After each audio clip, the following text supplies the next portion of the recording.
Dan, there is a lot to discuss. It's good to have you back on. Listen, Great. Small caps are a reopening play. As you have said, they are an economic play. I get the case numbers are scary, but case numbers will only ever go up. It's just math. You add one, it's always going to be a record high. Luckily, hospitalizations, they have come down in key states like Texas and Arizona. Some very good news.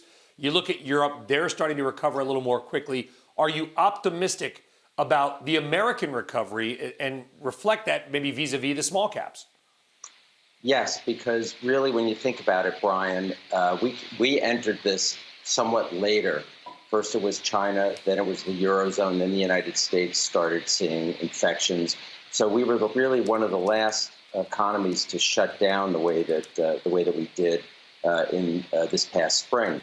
So it's logical that those economies would see recovery first, and then we will recover as well. You're seeing a weakening dollar, which is telling you that the Eurozone is improving rather starkly too, and there was positive data out of Germany.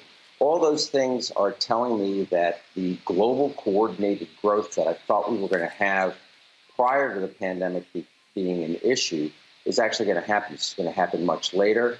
And remember, the Russell 2000 peaked out in the fourth quarter of 2018. So it's been in the doghouse now for quite some time.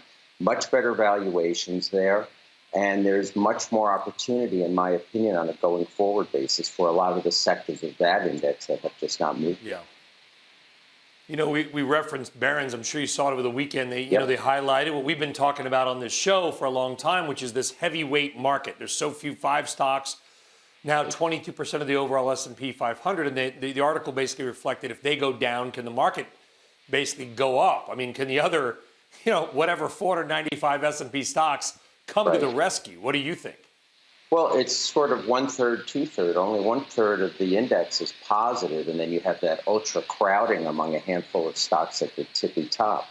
So now it's very logical that, again, with the dollar beginning to weaken, that you'll see that spreading out to the more economically sensitive names within the S&P. The same thing's going to happen in the Russell 2000 as well. We're starting to see that. You just don't have the crowding in the Russell. First of all, you've got 2,000 stocks, not 500 stocks. So you're never going to have 4 stocks dominate that benchmark. Also, they get promoted out when they do really well in the annual rebalancing.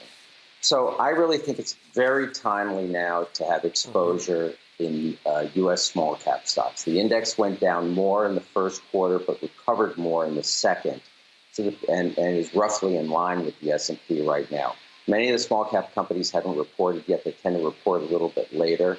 So we are getting clues from the banks, which have begun to report within the small cap space. And similarly, credit quality is good, and the banks are operating very, very well. So that whole backdrop is much, much better. And I think you'll just do you'll make a lot more money now owning the Russell and those constituents. Just quickly, Dan, busy week, earnings, DC stuff, stimulus proposals.